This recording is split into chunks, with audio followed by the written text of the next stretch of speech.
पीछे हो जाओ, लाइन लगा लो यार।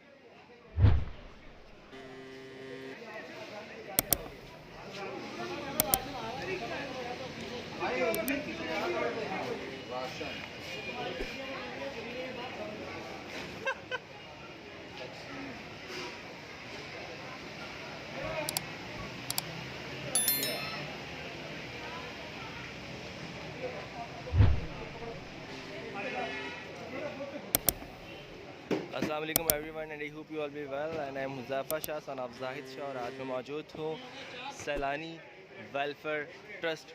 और जैसे कि आप लोग देख रहे हैं ये राशन तकसीम किया जा रहा है सैलानी वेलफेयर ट्रस्ट की जानिब से। जाहिद शाह की सरपरस्ती में जाहिद शाह की जो तमाम आर्टिस्ट हैं और मतलब आर्टिस्ट बरादरी से जो वाबस्ता है, जो इस वक्त बहुत ज़्यादा प्रॉब्लम हैं क्योंकि आपको पता है हालात शहर के ठीक नहीं हैं, किस तरह के हालात।